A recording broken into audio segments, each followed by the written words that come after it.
Voilà, mesdames, messieurs, bonjour. Merci de nous avoir rejoints ici au siège du Parti libéral radical genevois. Merci en particulier aux journalistes d'Outre-Sarine qui nous ont rejoints aujourd'hui pour cette conférence de presse. Le but de cette conférence de presse, c'est d'une part de me présenter. C'est dans l'ordre des choses, le lendemain d'une assemblée des délégués du parti cantonal qui m'a désigné comme candidat à la succession de Didier Burkhalter, de me présenter à vous, même si je suis relativement largement connu, mais c'est surtout de vous dire quel est le projet et la vision qui sous-tend cette candidature. De vous dire aussi, et c'est pour moi fondamental, que ma conception de la politique, c'est que la politique, c'est l'art de rendre possible ce qui est nécessaire. Cette phrase, elle me poursuit et elle me précède depuis des années, l'art de rendre possible ce qui est nécessaire. Ça suppose de faire preuve de discernement, d'identifier ce qui est nécessaire. C'est ce que je vais faire avec vous ce matin. Je vais vous dire ce qui, de mon point de vue, aujourd'hui est nécessaire en Suisse. Et puis ensuite, c'est l'art de rendre possible. L'art de rendre possible, c'est le propre d'un membre d'un exécutif. J'en ai vécu en ville de Genève, 5 ans. Également au niveau du canton, 5 ans. Et j'aimerais convaincre que ma candidature, une candidature d'exécutif, est aujourd'hui celle qu'il faut pour le pays. Cette candidature, nous l'estimons au Parti libéral radical légitime. Notre canton aujourd'hui n'est pas spécialement représenté au Conseil fédéral. Nous l'estimons sérieuse. J'espère pouvoir le démontrer dans les minutes qui suivent. Nous l'estimons aussi crédible. Et ça, c'est la campagne qui suivra qui le dira. Mais je dois également vous dire que je ne suis pas le candidat des quotas. Je ne suis pas le candidat des lobbies. Je ne suis pas le candidat des oppositions à d'autres candidats. J'aimerais être le candidat des propositions. Et c'est le but de cette conférence de presse que de vous dire lesquelles. Je ne vous cacherai pas, mesdames, messieurs, que depuis vendredi passé, même durant le mois de juillet, se sont multipliés de votre côté, du côté des médias, mais également chez un certain nombre d'observateurs politiques, les calculs, les pronostics, l'évaluation des chances. C'est traditionnel dans le cadre d'une élection au Conseil fédéral, mais je suis surpris de voir à quel point cela occupe de la place. Et mon propos aujourd'hui, c'est de voir dans quelle mesure on ne pourrait pas inverser les choses. Et peut-être commencer par se poser la question du contenu, avant de se poser celle du contenant. De se demander si, par exemple, la question que se posent les Suissesses et les Suisses, et j'imagine également les parlementaires, c'est quelle est la vision qu'on a pour le pays, quelle est l'histoire qu'on veut écrire ensemble, quels sont les problèmes auxquels on veut se confronter, plutôt que de passer une bonne partie de son temps à sous-peser le poids de tel ou tel détail, de telle ou telle stratégie, à l'aune d'une première étape, celle de la désignation sur un ticket qui aura lieu le 1er septembre, dont on ignore beaucoup des paramètres, mais surtout à l'aune de l'échéance du 20 septembre, dont vous savez aussi bien, sinon mieux que moi, que des paramètres particuliers se glissent en toute fin de parcours. Le propos aujourd'hui, donc, c'est de vous parler, non pas d'un programme, parce que lorsqu'on est candidat au Conseil fédéral, on ne présente pas un programme. Le programme, c'est le Conseil fédéral qui le définit. Il s'agit aujourd'hui de vous présenter plutôt une vision. En allemand, on dirait eine Weltanschauung, une vision globale de la situation. Et c'est un exercice auquel je me livre à chaque élection. Celles et ceux d'entre vous qui se sont attachés à Genève le savent, par exemple, en 2012, j'avais sorti une petite brochure qui s'intitulait « Une certaine idée de Genève ». Je trouve que les élections, c'est le bon moment pour se poser ces questions. Et où on est prêt, où on n'est pas prêt. J'estime pour ma part être prêt, arriver à rassembler mes idées, à en faire la synthèse et à vous les exprimer ici. Cette présentation donc, que je vais vous faire, je l'ai faite hier soir aux membres de mon parti. J'ai pu comme ça recueillir un certain nombre d'avis, voir si ça correspondait aux préoccupations. Et vous allez voir, c'est une contribution très genevoise. Ma candidature est une candidature genevoise. Je sens mon parti uni derrière moi. Je sens également, au-delà de mon parti, des appels très clairs de personnalités politiques et non politiques genevoises et au-delà des frontières. J'aimerais donc que vous le perceviez, ce projet, comme une contribution de Genève à la Suisse, une contribution, et c'est ma caractéristique par rapport à d'autres candidats, d'un membre d'un exécutif. Je vais essayer de l'illustrer avec des éléments très concrets, parce que je pense qu'on doit une approche concrète des problèmes aux parlementaires. Et puis, de m'exprimer aussi, comme je le disais tout à l'heure, Membre précédemment de l'exécutif de la ville de Genève, les villes sont souvent oubliées au niveau de la Confédération aujourd'hui, mais également comme membre d'un exécutif cantonal. Je consacre une large partie de mon activité au travail intercantonal et j'aimerais vous faire ressentir l'importance aussi d'exprimer dans un exécutif fédéral ce sentiment-là. Nul besoin de vous rappeler en février de cette année le ressenti cantonal et communal par rapport, par exemple, à la votation sur la réforme de l'imposition des entreprises. C'est une préoccupation qui est aujourd'hui importante. J'aimerais aussi d'emblée vous dire qu'évidemment, au Conseil fédéral, comme au Conseil d'État, comme à l'exécutif de la ville de Genève, eh bien, on doit pratiquer une politique collégiale.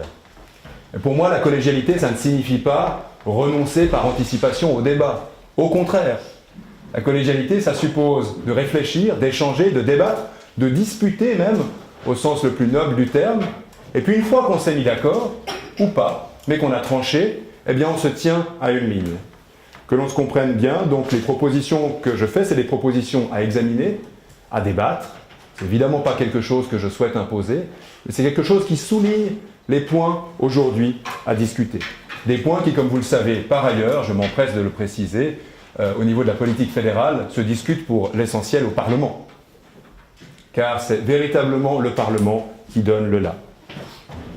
Ma méthode, celles et ceux qui sont actifs à Genève la connaissent, c'est faire un constat, proposer une vision, adopter une méthode et orienter sur un résultat.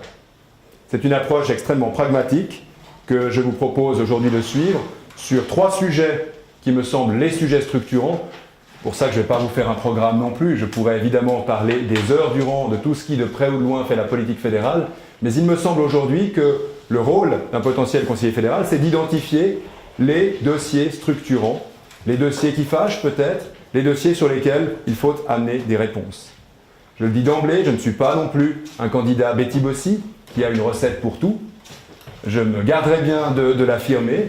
Je suis quelqu'un qui, et c'est un de mes atouts, mais également une de mes faiblesses, n'est pas engagé dans le Parlement fédéral, donc pas une connaissance. On me demandait hier ce que je pensais, est-ce que j'aurais voté sur une motion de 2014. Il n'est pas possible de reprendre toutes les motions qui ont été votées ces dernières années et de vous dire quelle aurait été ma position, mais je souhaite véritablement élever le niveau et donner cette vision sur 3 sujets structurants qui aujourd'hui le sont, mais demain ne le seront peut-être plus. C'est pour vous dire un peu quel est mon tempérament. Ces 3 sujets sur lesquels je vais revenir dans un instant, c'est d'une part la relation de la Suisse à l'étranger, et en particulier à l'Union européenne. C'est d'autre part la question centrale pour mon parti, pour le PLR, de l'économie, mais plus spécifiquement de l'emploi, de l'évolution du monde du travail et des préoccupations qui tournent autour de notre prospérité.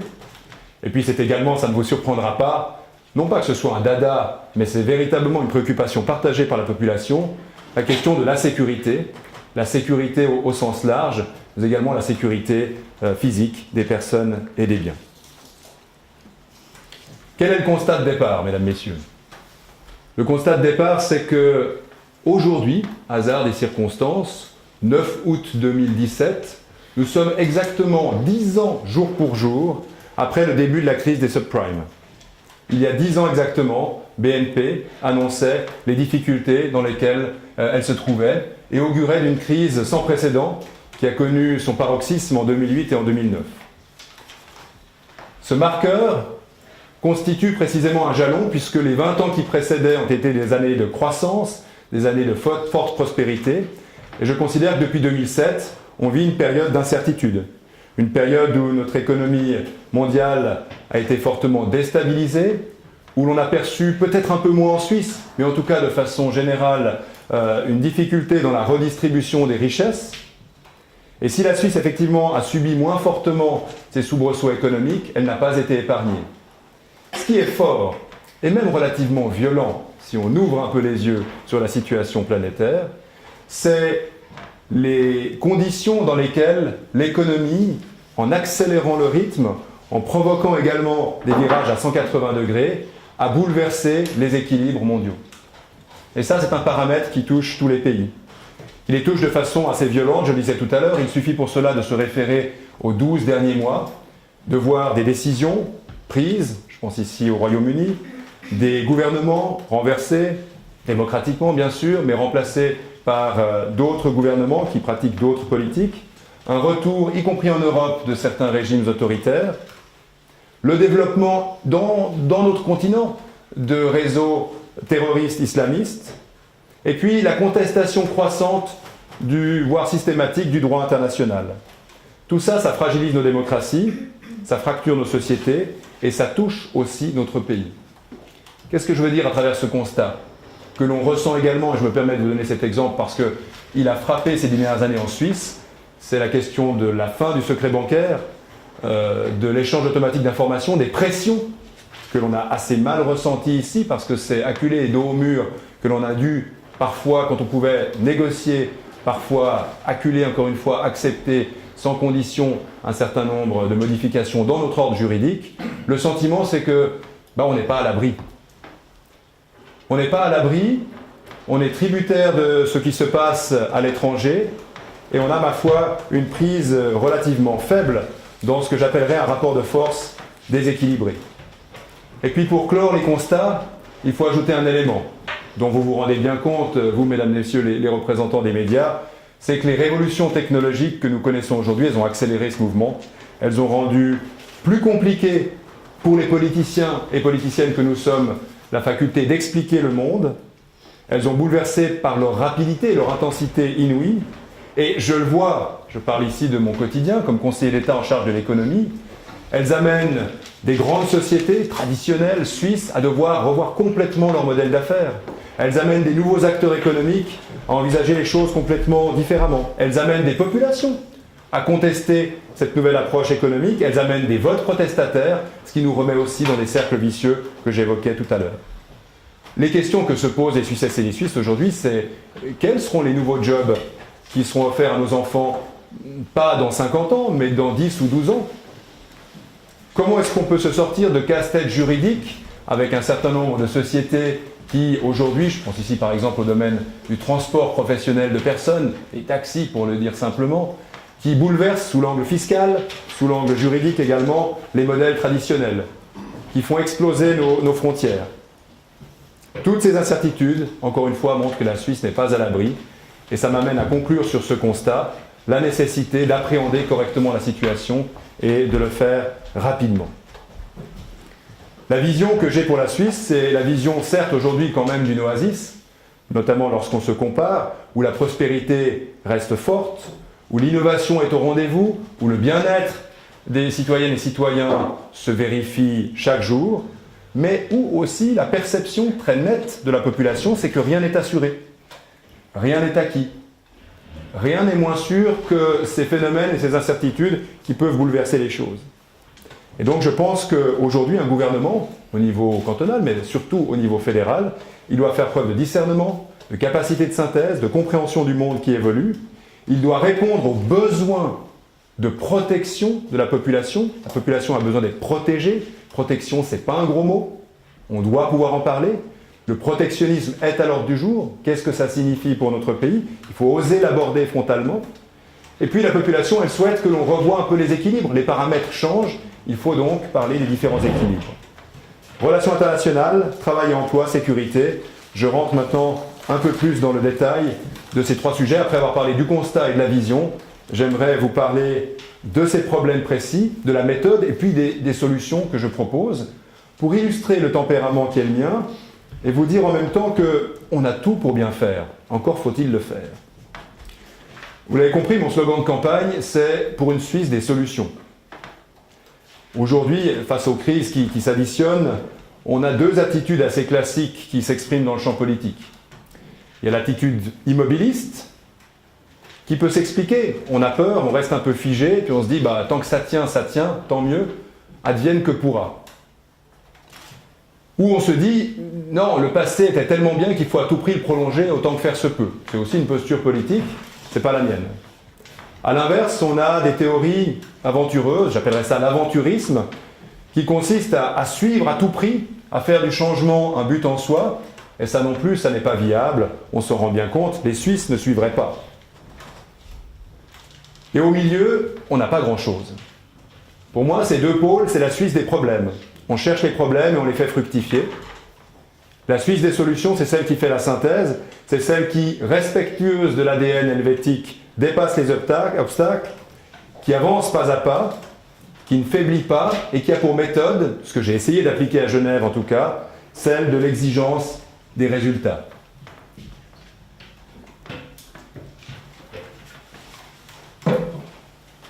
Dans le domaine international, je viens de vous en faire la démonstration, le principal défi concerne nos relations avec l'Union européenne.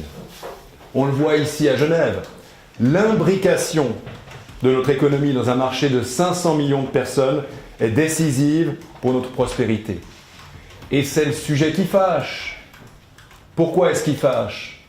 Parce qu'on est partagé selon les termes anciens du débat, le débat de 1992, entre la question de l'adhésion, qui ne se pose plus, voire aventureuse, ou la question de l'immobilisme, voire du retour en arrière, qui ne se pose pas non plus. Personne ne songe un instant à faire de la Suisse l'Albanie des années 60. Alors la question, c'est comment est-ce qu'on peut avancer? Parce que l'Europe, elle, avance, c'est notre partenaire économique. Le canton de Genève est bien placé pour le savoir, qui a son économie orientée à hauteur de 70% sur les exportations. La chance qu'on a, ça ne vous aura pas échappé, c'est que le poste qui se libère au Conseil fédéral, dont on est sûr qu'il changera de titulaire, à savoir qui l'occupera, c'est le poste des affaires étrangères.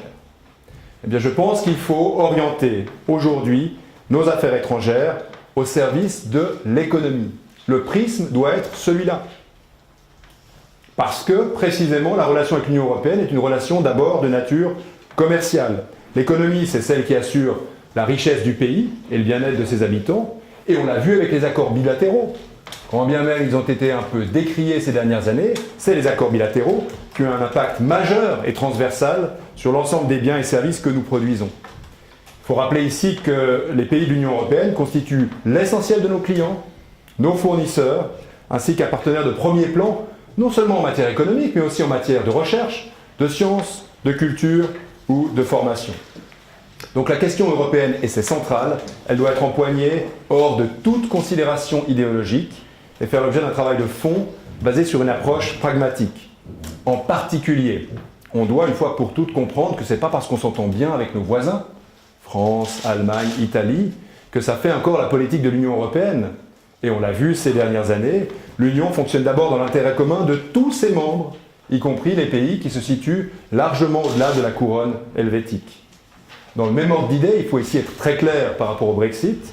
La discussion autour de cette décision souveraine du Royaume-Uni ne nous facilite pas la tâche, on ne doit pas s'en réjouir. Ce serait même une faute d'imaginer que nous pourrions en bénéficier.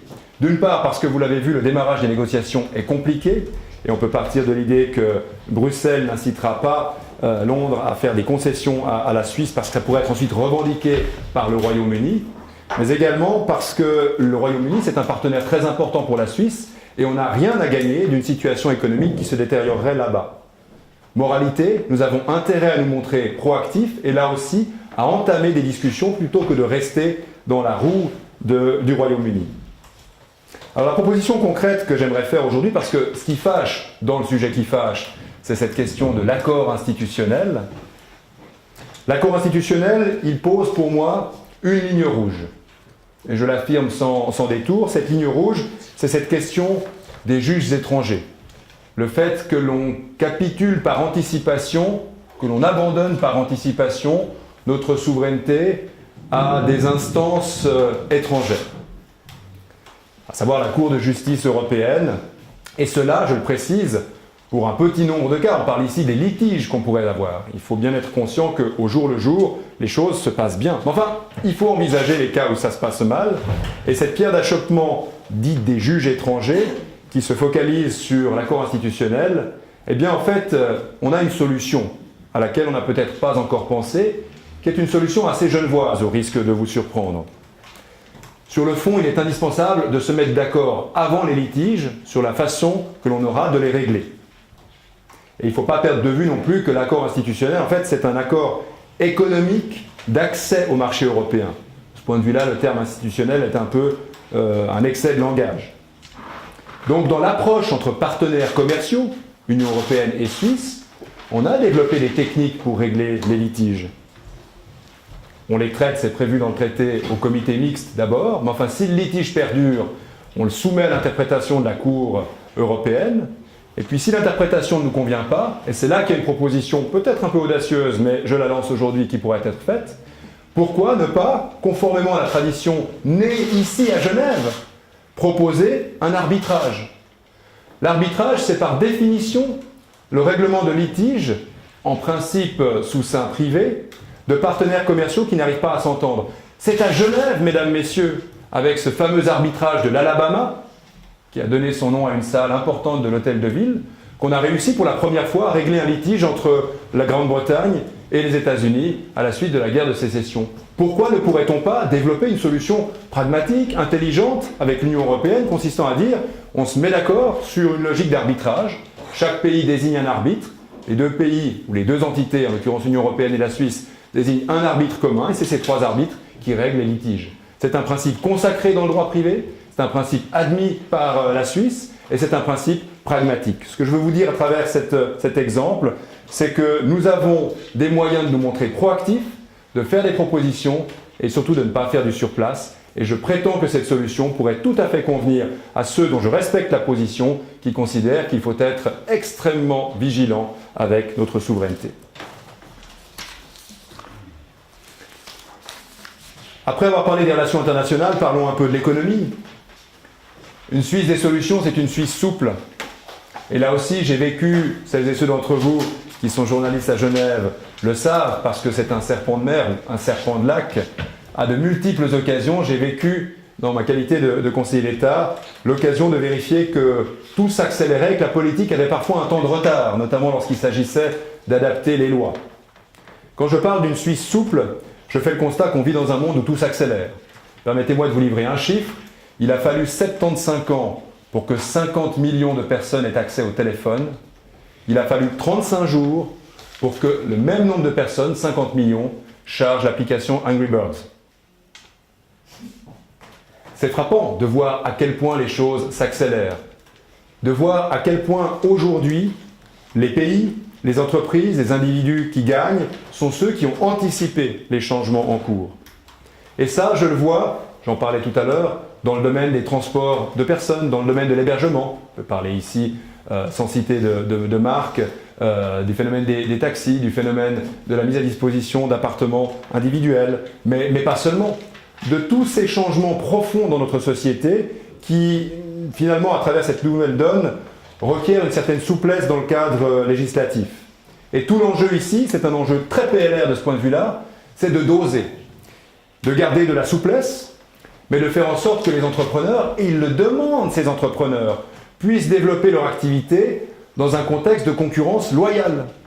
Le désir de protection que j'évoquais tout à l'heure, il s'exprime aussi sur ces questions-là. On a besoin aujourd'hui de sous-peser, de favoriser la nouvelle économie, mais de conserver des conditions cadres propices également pour celles et ceux qui ont développé un business selon des schémas plus traditionnels. En matière économique, la Suisse n'a pas besoin d'une révolution, mais elle a besoin d'une adaptation permanente, et c'est le job du Conseil fédéral, d'anticiper, pas de suivre ces phénomènes-là. Aujourd'hui, la situation est saine, mais je prétends que la croissance reste en deçà de notre potentiel. On pourrait faire plus et mieux. On a un potentiel, et il s'agit d'intégrer, d'améliorer les conditions de vie et de stabilité sociale à travers une croissance qui doit se redéployer sur la population. La perception que j'évoquais tout à l'heure du fait pour un certain nombre de personnes dans notre société de rester à côté des bénéfices de la libre circulation, c'est un vrai sujet. Et je pense que la réponse à amener, ce n'est pas fermer les choses, se replier, mais c'est au contraire développer, faire croître pour que se redistribue plus largement, également au niveau salarial, de façon équitable, la manne de cette ouverture à notre économie. Je vous rappelle que la vieille devise helvétique, un pour tous et tous pour un, doit chaque jour se vérifier dans l'esprit des uns et des autres. Là aussi, ma contribution, c'est de vérifier à Genève, à travers des projets de loi, à travers des projets concrets, je pense ici aux mesures d'accompagnement en matière de libre circulation, à travers des contrôles, mais aussi à travers des incitations, que ces facteurs de croissance économique sont promus. Une Suisse des solutions, c'est aussi une Suisse anticipatrice. Et j'aimerais ici faire une proposition très concrète parce que je constate de nouveau, comme ministre cantonal en charge de l'économie, que les taux d'intérêt négatifs nous plombent. On le voit très concrètement lorsqu'on est à la tête d'une collectivité publique comme le canton de Genève sur les caisses de pension, mais on le voit aussi dans l'économie privée. Or, notre pays a besoin d'innover, il a besoin de libérer du capital, et la question des taux de change, même si ça s'est amélioré un petit peu ces derniers jours, la question des taux d'intérêt négatifs, je lisais encore récemment dans la presse alémanique une excellente prise de position de mon collègue de parti Bigler, conseiller national, directeur de l'USAM. Les taux d'intérêt négatifs, à moyen et long terme, ne sont pas possibles. Ils ne sont pas possibles pour notre économie. Outre l'aberration intellectuelle qu'ils représentent, ils sont aujourd'hui un obstacle au développement de notre économie. Et je pense que nous devons nous montrer plus proactifs en politique monétaire.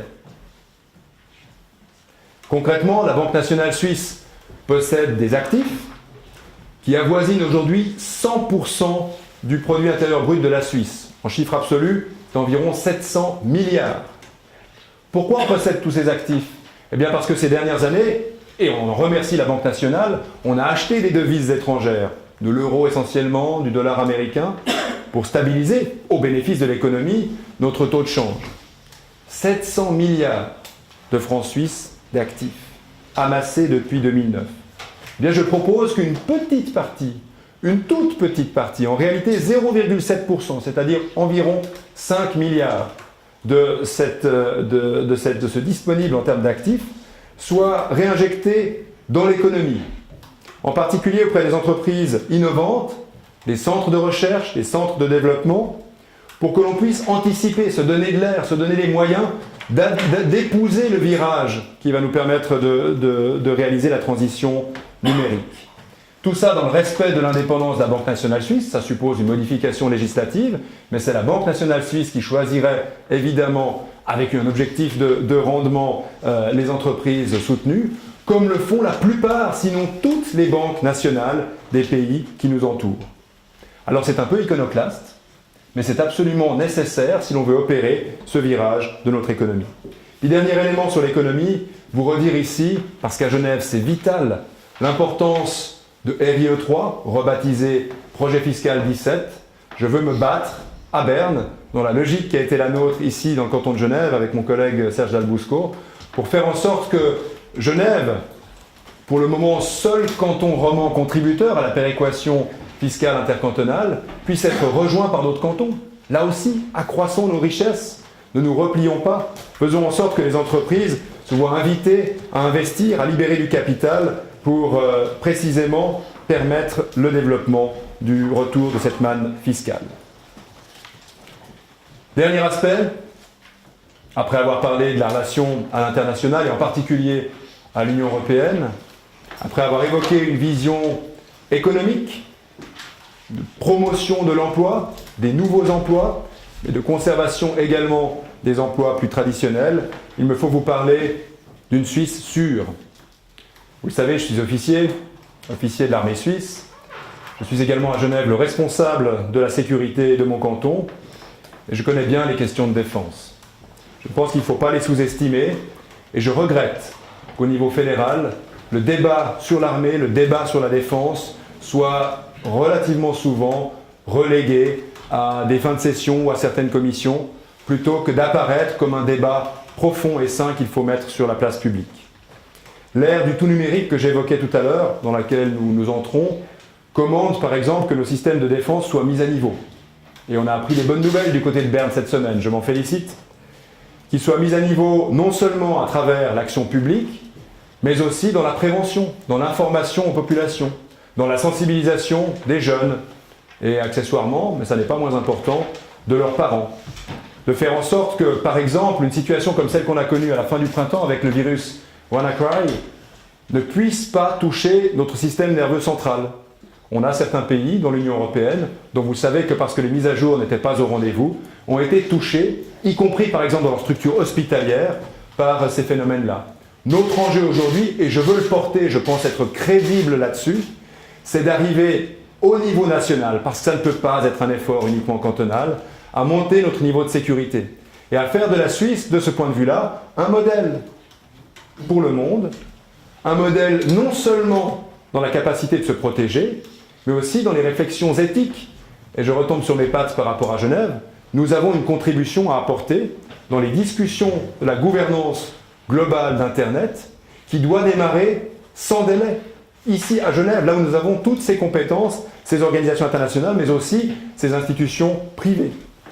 L'enjeu, là aussi, pour le Conseil fédéral, c'est de passer la barrière entre public et privé. Les acteurs privés ont une part importante à jouer dans les solutions de cyberdéfense, mais surtout, et c'est un thème qui apparaît peu aujourd'hui, de parler de la souveraineté numérique. Cette souveraineté dont tout le monde se gargarise, elle a aussi une dimension numérique. Pensez ici à l'exemple que je viens de vous citer, s'agissant de l'atteinte possible à nos hôpitaux. J'aimerais contribuer au débat, un débat sur la transparence d'une part, sur la protection des données de l'autre. Voilà également un enjeu dont on ne parle à mon avis pas assez et qui doit se faire au niveau national. Sur la sécurité, j'ajouterais, mais vous me connaissez, que les frontières ne sont pas que immatérielles, elles sont également terrestres. Et là aussi, je pense avoir une compétence à porter au niveau de la Confédération sur la lutte contre le terrorisme, sur la lutte contre le travail au noir, sur la lutte contre la traite des êtres humains et l'immigration illégale. On doit se montrer plus offensif. Nous avons quelques contributions et exemples récents que nous pourrions, à mon sens, avantageusement porter sur la scène fédérale. La sécurité, mesdames, messieurs, c'est le premier garant des libertés et il revient à l'État de l'assurer. Il s'agit par ailleurs, je le rappelle ici, d'une des conditions cadres les plus importantes pour notre économie, pour notre prospérité. Et là aussi, il s'agira en matière de sécurité de réinvestir le champ des relations internationales parce qu'on ne pourra pas trouver des solutions tout seul. J'arrive à la conclusion. Je crois fermement que les enjeux que j'ai évoqués tout au long de ce discours sont les plus importants, mais surtout les plus immédiats. Et c'est de ça dont il faut qu'on parle à la faveur de cette élection. Les plus immédiats pour la Suisse, et vous avez bien compris, ils sont interdépendants. Tout se tient. Notre pays a des qualités immenses, des ressources insoupçonnées, une démocratie très vivante et un peuple impliqué. Notre pays sait s'adapter, il sait se transformer, il sait se renouveler, pour autant que des caps soient donnés. Et ces caps, c'est maintenant qu'il s'agit de donner. Maintenant, dans les mois qui viennent, à la faveur, vous le savez, d'un renouvellement quasiment pour moitié du Conseil fédéral, puisqu'on annonce 3 à 4, à compter du 20 septembre, ministres qui seraient sur le départ. Une communauté de destin comme la Suisse a besoin de sens, mais aussi besoin d'esprit dynamique. Aujourd'hui, ça avance, ça bouge. Je le disais tout à l'heure, il faut pouvoir s'adapter. Les transformations sociétales que nous vivons, elles peuvent être une chance, ce n'est pas forcément une peur. À cet égard, j'entends très souvent, et je me permets ici une petite remarque, voire une critique à l'endroit des médias, des questions qui commencent par « n'avez-vous pas peur que, ne craignez-vous pas que ». Ces questions se multiplient et elles reflètent la préoccupation de la population. Mais si on essayait de faire de ces transformations une chance plutôt qu'une crainte? La Suisse l'a montré au cours de son histoire, on peut saisir les opportunités et relever les défis. Mais pour ça, il faut du courage, il faut de l'audace, il faut du consensus, il faut chercher des équilibres, et puis surtout, il faut sans cesse reconstruire l'édifice. La Suisse est une nation de volonté, une force tranquille, un petit pays, mais dont les qualités ont été jusqu'ici souvent admirées. Et j'ai coutume de rajouter que, on le sent bien à Genève, notre responsabilité dans le monde est inversement proportionnelle à notre taille. Donc il ne faut pas donner des leçons, mais il faut accueillir, recevoir et faciliter les discussions, comme on sait le faire dans notre pays, pour garantir la paix et la stabilité.